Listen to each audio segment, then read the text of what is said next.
اللہ وبرکاتہ۔ یا رب لک الحمد کما ينبغي لجلال وجهك وعظيم سلطانك، اشهد ان لا اله الا الله واشهد ان محمدا عبده ورسوله صلى الله عليه وسلم. اما بعد، فاعوذ بالله السميع العليم من الشيطان الرجيم من همزه ونفخه ونفثه. بسم اللہ الرحمن الرحیم. کل کے سبق کے اندر اللہ رب العالمین نے اس بات کے متعلق ارشاد فرمایا تھا، اللہ نبی صلی اللہ علیہ وسلم ان منافقین کے مال اور ان کی اولاد آپ کو کسی حیرت کے اندر، تعجب کے اندر نہ ڈال دیں. ہم تو ان کو اس لیے بھی دے رہے ہیں کہ تاکہ ہم ان کو ان کی سبب عذاب دے سکیں اور ہم ان کی روح اس وقت نکالیں جب وہ کفر کرنے والے ہوں، اور یہ قسمیں اٹھاتے ہیں کہ ہم تمہارے ساتھ ہیں. اللہ نبی صلی اللہ علیہ وسلم یہ تو بہت ہی ڈرنے والے لوگ ہیں. اگر یہ کوئی جائے بنا پائے غاروں کے اندر یا زمین کے اندر دھنسنے کے لحاظ سے، تو یہ رسوئی توڑا کے اس کی طرف بھاگ جائے. اور اگر ان کو کچھ مل جائے صدقات مال غنیمت میں سے تو بڑے ہی خوش ہوتے ہیں، اور اگر نہ ملے تو پھر ناراض ہو جاتے ہیں. اگر یہ اللہ کے دیے ہوئے مال کے اوپر راضی ہو جاتے اور کہتے کہ ہمیں اللہ ہی کافی ہے، اللہ مزید ان کو مال و دولت سے نوازتا. انا الی اللہ راغبون، ان کو اپنے رب کی طرف رغبت کرنی چاہیے. آج کا سبق ہے تو سبق نمبر 47 ہے اور آیت نمبر 60 ہے. جس طرح پیچھے منافقین نے تان زنی کی تھی نبی علیہ السلام کے اوپر، نکتہ چینی کی تھی کہ محمد صلی اللہ علیہ وسلم جس کو چاہتے ہیں دے دیتے ہیں، جس کو چاہتے ہیں نہیں دیتے. اللہ رب العالمین اس بات کے متعلق ارشاد فرمائے گا کہ محمد صلی اللہ علیہ وسلم اپنی مرضی سے تقسیم نہیں کرتے. یہ تو اللہ کا آرڈر اور حکم ہے. زکوٰۃ اور صدقات کے 8 مصارف ہیں. اللہ رب العالمین ان 8 مصارف کے متعلق بات کرے گا اور پھر منافقین کے مزید طرز عمل کو بیان کرے گا. مزید ہم انشاءاللہ سبق کے اندر پڑھیں گے. فرمایا انما، بے شک، الصدقات، صدقات جو ہے نا، زکوٰۃ، یہ کن لوگوں کے لیے ہے؟ نمبر 1 للفقراء، فقیروں کے لیے، محتاجوں کے لیے، غریبوں کے لیے، تنگ دستوں کے لیے، جن کے پاس کچھ بھی نہیں ہے. مال و دولت کے لحاظ سے ان کے پاس کچھ بھی نہیں ہے، نہ گھر بار ہے، نہ مال و دولت ہے، نہ کاروبار ہے، نہ کوئی جائے بنا ہے، یہ غریب ہے، تنگ دست ہے. فرمایا صحیح سارا جسم ہے، اللہ نے گھر بار دے رکھا ہے، ایسے بندے کے لیے مانگنا جائز نہیں ہے. فقیر ہے، محتاج ہے، غریبی ہے، ٹھیک ہے، اس کو دے دینا چاہیے. لیکن اگر پھر بھی صحیح سالم ہے تو اس کو مانگنا نہیں چاہیے. اس کے لیے بہتر یہ ہے کہ اپنی پیٹھ کے اوپر لکڑیوں کو اٹھائے، جنگل سے کاٹ کے اور شہر میں لا کے فروخت کرے. اس سے بہتر ہے کہ کسی انسان کے سامنے ہاتھ ملائے، کوئی چاہے تو دے دے، کوئی چاہے تو نہ دے. اس کے لیے بہتر یہ ہے کہ اس کو کام کرنا چاہیے بجائے اس کے لوگوں کے سامنے ہاتھ ملاتا رہے. اور ہمیں بھی اس معاملے میں ذرا ترقی کر لینی چاہیے.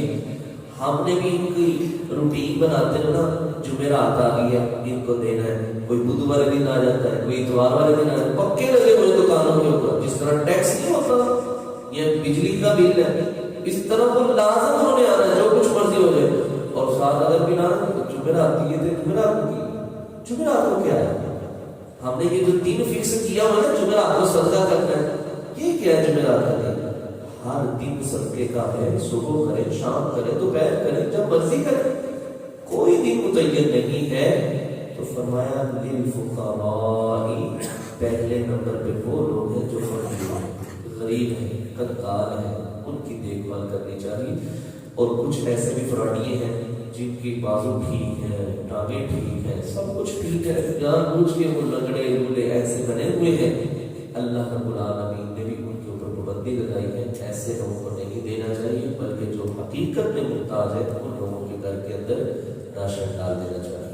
نمبر 2 بات والمساکین، اور مسکینوں کے اوپر ہمارے عرف کے اندر دو لفظ بڑے مشہور ہیں، یتیم اور مسکین۔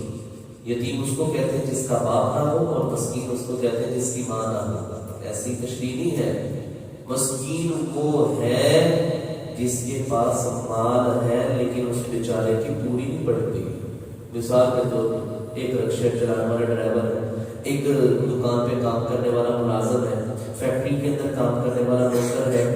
یہ لوگ محنت تو کرتے ہیں، کوشش تو کرتے ہیں، گھر بھی کرائے پر ہے، عام نارمل خرچہ کرے تو تنہا سے زیادہ بوجھ پڑ جاتا ہے۔ ایسا بندہ مسکین ہے، اس کی ہیلپ کرنا بھی اللہ کہتا ہے تمہارے اوپر لازم ہے۔ ہاتھ نہیں ملاتا، کسی سے مانگتا نہیں ہے، لیکن ہمیں اس کے عمل سے پتہ چل جانا چاہیے یعنی محتاج ہے۔ آج کے دور کے اندر اتنے پیسوں سے گزارا نہیں ہوتا، اس کی ویسے ہی محبت بڑے انداز کے اندر اس کی ہیلپ کر دینی چاہیے، اس کے گھر کے اندر راشن ڈال دینا چاہیے، اس کو پیسے روپے دے دینے چاہیے۔ کسی بھی وقت کے اندر اس کی خوشی کے لمحات کو ایسے چار چاند لگ جائے تو وہ انسان ساری زندگی کے لیے ہمارے لیے دعائیں کرتا رہے گا۔ اور مسکین وہ نہیں ہے کہ جو لوگوں کے سامنے چکر لگائے، کسی نے آدھی کھجور دے دی، کسی نے تھوڑی کھجور دے دی، کسی نے زیادہ دے دی، ایسا مسکین نہیں ہے۔ مسکین بیچارہ وہ ہوتا ہے جو کماتا تو ہے لیکن اس بیچارے کی پوری نہیں پڑتی۔ ایسے شخص کو بھی، ایسے انسان کو بھی دینا چاہیے۔ اور ہم اپنے ورکر جو ہے، کام کرنے والے جو ہے، ہم ان کو بہتر جانتے ہیں کہ محتاج کون ہے، ان میں سے کس کا کس طرح گزارا ہو رہا ہے اور کس کا کس طرح گزارا ہو رہا ہے۔ باہر دینے کی بجائے کوشش کریں کہ اس انسان کو دے دیا جائے تاکہ وہ اچھے طریقے سے اپنی گزر بسر کر سکے۔ نمبر 3، والعاملین علیہا، اور عامل کام کرنے والے اس زکوٰۃ کو وصول کرنے والے۔ مثال کے طور پہ کمیٹی بنتی ہے، زکوٰۃ کمیٹی، ان میں سے امیر فیصلہ کرتا ہے تم نے فلاں شہر سے جا کے زکوٰۃ اکٹھی کر کے لے جانی ہے، تم نے سیالکوٹ سے اکٹھی کر کے لانی ہے، تم نے اسلام آباد سے اکٹھی کر کے لانی ہے، ایک نے لاہور سے اکٹھی کر کے لانی ہے۔ یہ جو زکوٰۃ اکٹھی کرنے والا جو جا رہا ہے نا، یہ بھی زکوٰۃ کا حقدار ہے، یہ بھی زکوٰۃ میں سے لے سکتا ہے، اس کے اوپر بھی کوئی حرج والی بات نہیں، اس کو بھی زکوٰۃ لگتی ہے۔ حضرت امیر المومنین عمر بن خطاب رضی اللہ تعالیٰ عنہ کے دور خلافت کے اندر ایک بندہ زکوٰۃ اکٹھی کرنے کے لیے گیا، واپس آیا، امیر المومنین نے اس کو اس کے جتنے بنتے تھے اس کی حالات کے مطابق اس کو پیسے دیے، کہنے لگا نہیں میں نہیں دوں گا، آپ کسی اور محتاج کو دے دیجیے، میرے پاس اللہ کا بڑا کرم ہے، فضل ہے، میرے پاس سب کچھ ہے۔ حضرت امیر المومنین کہنے لگے پکڑ لو، کہنے لگا نہیں مجھے ضرورت نہیں، فرمایا میری بات سنو، نبی اسلام نے مجھے اسی طرح بھیجا تھا اور میں نے بھی اسی طرح انکار کیا تھا۔ نبی علیہ السلام نے فرمایا جو مال بن مانگے تمہیں مل جائے گا اس کو قبول کر لو، ہاں اگر تمہارے پاس اضافی ہو تو اپنے ہاتھ سے بھی اس کو صدقہ کر دو، یہ تمہارے لیے بہتر ہے۔ فرمایا جب بن مانگے تمہیں ملے گا نا تو اللہ اس کے اندر برکتیں ڈالے گا، اور جب تم نگاہ رکھ کے مانگو گے، ذہن کے اندر بات رکھ کے مانگو گے کہ میں نے اس سے مال لینا ہے، اس کے پاس پیسہ بہت ہے، اس کے پاس مال و دولت ہے، تو پھر اللہ اس مال کے اندر برکت بھی ڈالے گا اور اللہ تمہیں کنگال بھی کر دے گا۔ ہاں پیسے کو تمہیں محبت سے دے دیتا ہے تو اس کو ٹھکرانا نہیں چاہیے، اس کو لے لینا چاہیے، اللہ اس کے اندر خیر و برکتیں عطا فرمائے گا۔ تو نمبر 3 بات، تیسرا بندہ وہ ہے والعاملین علیہا، جو زکوٰۃ اکٹھی کرنے کے لیے معمول ہے، اس کو بھی اس زکوٰۃ میں سے دے دیا جائے تو کوئی حرج والی بات نہیں۔ نمبر 4، والمؤلفۃ قلوبہم، ایسے لوگ جو کافر ہیں، ان کی حق تلفی یعنی یہ دل لگی کے لیے، دین کی طرف کھینچنے کے لیے، ان کے دل کے اندر اسلام کی محبت ڈالنے کے لیے نبی اسلام کے پاس غزوہ حنین سے کافی مال پھیلایا، نبی اسلام تقسیم کر رہے تھے۔ صفوان بن امیہ ابھی یہ مسلمان نہیں ہوا تھا، نبی اسلام نے فرمایا اس کو 100 اونٹ دے دو، تھوڑی دیر بعد نبی اسلام فرماتے اس کو 200 اور اونٹ دے دو، پھر تھوڑی دیر بعد نبی فرمایا اس کو 100 اور اونٹ دے دو، 300 اونٹ نبی اسلام نے تھوڑے تھوڑے وقفے کے اوپر اس کو دے دیے۔ صفوان بن امیہ خود بیان کرتا ہے کہتے ہیں کہ نبی علیہ الصلوۃ والسلام کی شخصیت، اللہ معاف کرے معاذ اللہ، مجھے سب سے بری شخصیت لگتی تھی۔ جب نبی مکرم صلی اللہ علیہ وسلم نے مجھے مار دیا تو نبی اسلام کی شخصیت مجھے سب سے خوبصورت شخصیت لگتی ہے۔ یہ مار لینے کی دیر تھی کہ اسلام کو قبول کر لیا، کلمہ پڑھ کے دار اسلام کے اندر داخل ہو گئے۔ نبی اسلام کا بھی یہی طریقہ تھا۔ جو نئے لوگ مسلمان ہوتے تھے، نبی علیہ السلام ان کی دل لگی کرنے کے لیے، دین کے اوپر ثابت قدم رہنے کے لیے، ڈٹے رہنے کی وجہ سے نبی اسلام ان کو مال غنیمت میں سے زیادہ ان کے اوپر خرچ کرتے تھے۔ وہ ایک واقعہ تھا، نبی علیہ السلام کے پاس ایک بندہ ہے، اس نے اسلام کو قبول کیا، فرمایا اللہ کے نبی صلی اللہ علیہ وسلم بڑا کنگال ہوں، غریب ہوں، میری ہیلپ کیجیے۔ نبی علیہ السلام نے فرمایا یہ پہاڑ کے اوپر جتنی بکریاں ہیں یہ ساری لے جائیں۔ اس نے کہا اللہ کے نبی صلی اللہ علیہ وسلم آپ کیا بات کر رہے ہیں؟ فرمایا جتنی بکریاں ساری تیری ہیں۔ اس نے ساری بکریوں کو اکٹھا کیا، اپنے قبیلے میں لے گیا اور جا کے لوگوں کہنے لگا لوگوں اسلام قبول کر لو، محمد صلی اللہ علیہ وسلم بڑا مال دیتے ہیں۔ اگر تو کسی بندے کے اندر ایسی چیز نظر آ رہی ہو، کسی عیسائی کے اندر، کسی ہندو کے اندر، کسی سکھ کے اندر، کسی یہودی کے اندر، کسی بدھ مت کے اندر، کسی غیر مسلم کے اندر، کہ وہ اگر اس کی ہیلپ کی جائے، مدد کی جائے تو وہ انسان دین کی طرف راغب ہو سکتا ہے، دین کی طرف آ سکتا ہے، تو ایسے بندے کے اوپر بھی خرچ کیا جا سکتا ہے، کوئی حرج والی بات نہیں۔ لیکن اگر محسوس ہوتا ہے کہ نہیں، تو سب سے پہلا حق بھی مسلمان کا ہے، مسلمان کو زکات دینی چاہیے، صدقہ اس کو دینا چاہیے۔ اسی لحاظ سے نمبر 4 فرمایا وفر رقاب، گردنیں آزاد کرنے کے اندر، گردنیں چھڑانے کے اندر۔ نبی علیہ السلام کو ایک صحابی سوال کرتے ہیں اللہ کے رسول صلی اللہ علیہ وسلم، براہ عازم رضی اللہ تعالیٰ، اللہ کے رسول کی ایسا عمل بتائے جو میں عمل کروں اللہ مجھے جہنم سے آزاد کر دے۔ اور فرمایا اللہ کے بندے چھوٹا سا کلمہ بولنا ہے، جملہ بولنا ہے، اجر تو بہت زیادہ حاصل کرنا چاہتا ہے۔ فرمایا یا پھر غلام آزاد کر دو یا گردن آزاد کر دو۔ فرمایا اللہ کے رسول غلام آزاد اور گردن آزاد کرنا اس میں فرق ہے؟ فرمایا ہاں فرق ہے۔ فرمایا غلام آزاد کرنا کیا؟ فرمایا غلام آزاد کرنے کا مطلب یہ ہے کہ غلام نے اپنے مالک سے طے کر رکھا ہے کہ میں 10 لاکھ روپیہ دوں گا اور تم سے آزادی حاصل کروں گا۔ اگر یہ بندہ 10 لاکھ پورا خود ہی اکیلا ہی دے دیتا ہے کہ غلام آزاد ہو، اس نے پورے غلام کو آزاد کر دیا۔ اور گردن آزاد کرنے کا مطلب یہ ہے کہ اس نے اپنے مالک سے یہ بات طے کر رکھی ہے کہ میں تمہیں 5 لاکھ روپیہ دوں گا اور پھر آزادی حاصل کر دوں گا۔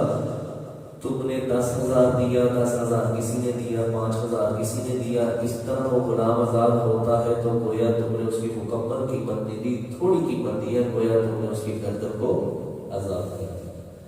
اور یہ بات یاد رکھیے، غلام آزاد کرنے کی فضیلت یہ ہے کہ نبی علیہ السلام نے فرمایا اللہ رب العالمین غلام کے ایک ایک حصے کے بدلے اللہ انسان کے ایک ایک جسم کے حصے کو جہنم سے آزاد کر دے گا۔ سبحان اللہ۔ اور بلکہ میں ایک تفسیر کے اندر پڑھ رہا تھا، یہاں تک لکھا ہے غلام کی شرمگاہ کے بدلے اللہ جس نے غلام آزاد کیا ہے اللہ اس کی شرمگاہ کو آزاد کر دے گا۔ یعنی جو کچھ بھی اس کے بدن کے اوپر لگا ہوا ہے اللہ ایک ایک چیز کو جہنم سے آزاد کر دے گا۔ آج بھی کسی کے اوپر جھوٹا کیس ہو جائے، کسی پریشانی کے اندر مبتلا ہو جائے، ہمیں اگر اس کے اوپر ایسا پیسہ لگانا پڑ جائے تو یہ بھی اسی کے زمرے کے اندر آئے گا۔ ہاں لیکن وہ بندہ سچا جھوٹا نہ ہو، جھوٹا مقدمہ ہو گیا تو پھر اگر صحیح مقدمہ ہوا ہے تو پھر اس کے اس معاملے میں تعاون نہیں کیا جائے۔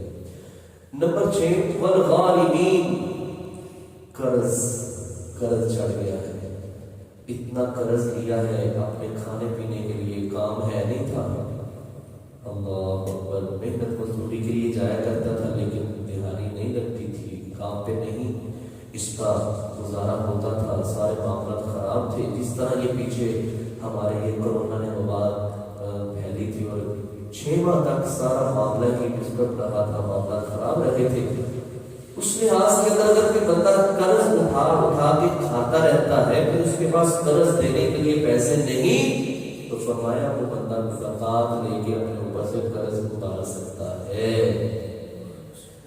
نبی اسلام کے دور کے اندر ایک بندہ ہے دوسرے علاقے سے اور اس نے آ کے وہاں ایک باغ خریدا۔ اللہ کی کرنی ایسی ہوئی کہ بارشیں ہوئی طوفانی اور وہ سارا پانی اس سے اتر گیا۔ نبی اسلام کو آگے کہنا سسر میرے ساتھ میں یہ مسئلہ آ گیا۔ آپ علیہ الصلوۃ والسلام نے فرمایا لوگوں اس کے اوپر مال خرچ کرو۔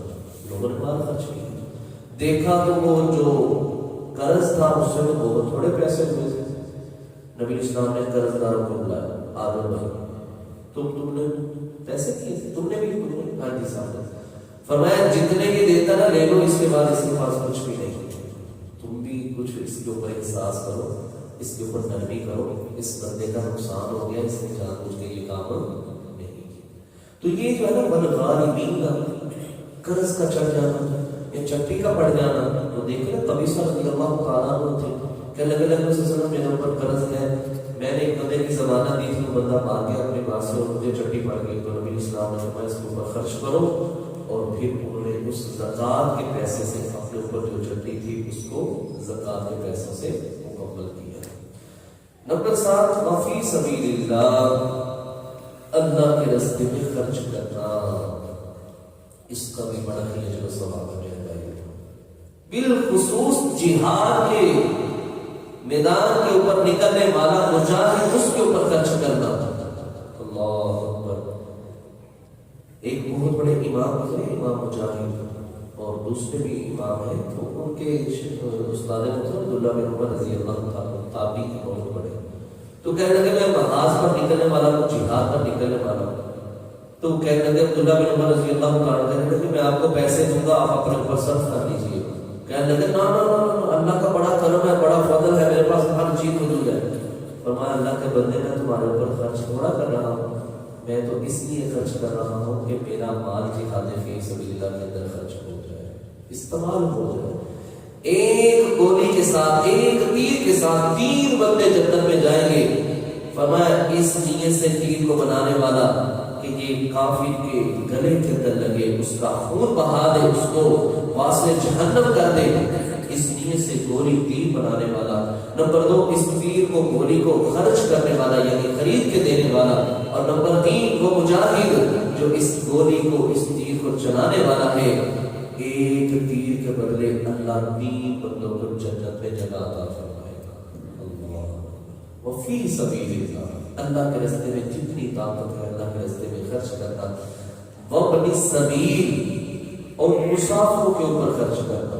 بندہ یہاں سے لاہور اسلام آباد گیا تھا، راستے کے اندر کسی نے جیب کاٹ لی، یا پرس کسی جگہ پر گر گیا، یا پیسے اس کے پاس سے خرچ ہو گئے، اللہ معاف کرے کہ جس طرح مری کے اندر یہ حالات بنے تھے پچھلے دنوں کے اندر کہ مجبوری سے لوگوں نے ناجائز فائدہ اٹھایا اور لوگوں کے پاس پیسے روپیے نہیں تھے، خواتین نے اپنا زیور اتار کے وہاں کے جو کہہ لیں کہ رہائشی تھے یا وہاں کے جو ہوٹل کے مالکان تھے ان کو دیے اور اپنی جان بچانے کے لیے سب کچھ اقدام کیے۔ فرمایا وابن السبیل، جو مسافر ہے نکلا ہوا ہے اپنے کام سے یا اللہ کے راستے میں نکلا ہوا ہے، اگر اس کے پاس زیادہ ختم ہو گیا ہے، پیسہ روپیہ ختم ہو گیا ہے، پیسے گر گئے ہیں، ہے مالدار ہے، پیسے روپے والا، لیکن اب اس کے پاس لاہور میں رہتے ہوئے پیسے نہیں بچے، اسلام آباد گیا تھا وہاں اس کے پیسے فل ہو گئے ہیں، پیسے نہیں ہیں، ایسے بندے کے اوپر مال صدقہ زکات میں سے خرچ کر دیا جائے تو کوئی حرج والی بات نہیں۔ یہ 8 مصارف ہیں جن کے اوپر صدقہ زکات خرچ کیا جا سکتا ہے۔ اللہ فرماتے ہیں فریضۃ من اللہ، یہ اللہ نے فرض کیا ہے، یہ اللہ کی طرف سے مقرر ہے، نبی علیہ السلام اپنی طرف سے مقرر نہیں کر سکتے، اپنی مرضی سے کسی کے اوپر خرچ نہیں کر سکتے، یہ اللہ رب العالمین نے یہ سارے حق بنائے ہیں اور ان حقوں کے اوپر اللہ نے خرچ کرنے کا حکم دیا ہے۔ یہی ایسے لوگ ہیں 8 مصارف جو ہم صدقہ یا زکات دیتے ہیں، ان 8 کے علاوہ اگر بھی ہوگا تو وہ اس کو صدقہ نہیں دے رہے بلکہ ہمارا مال رائگا جا رہا ہے. اگر ہم صدقہ زکات دینا چاہتے ہیں تو ایسے لوگوں پر خرچ کریں گے تو اللہ اس کا اجر بھی دے گا, ثواب بھی دے گا, اور ہمارا مال صحیح جگہ پر استعمال بھی ہوگا. اللہ فرماتے ہیں واللہ, اور اللہ علیم خوب جاننے والا ہے, حکیم حکمت والا ہے. تو یہ تھا میرے بھائی آج کا سبق, جس کے اندر اللہ رب العالمین نے 8 مصارف بیان کی ہے جن کے اوپر بندہ صدقہ زکات کر سکتا ہے, صدقہ زکات ان کو دے سکتا ہے. اللہ سے دعا کیجیے رب العالمین ہم سب کو روزانہ اب اللہ کے راستے میں صدقہ کرنے کی توفیق عطا فرمائے. آمین. سبحانک اللہم وبحمدک اشہد ان لا الہ الا انت استغفرک واتوب الیک.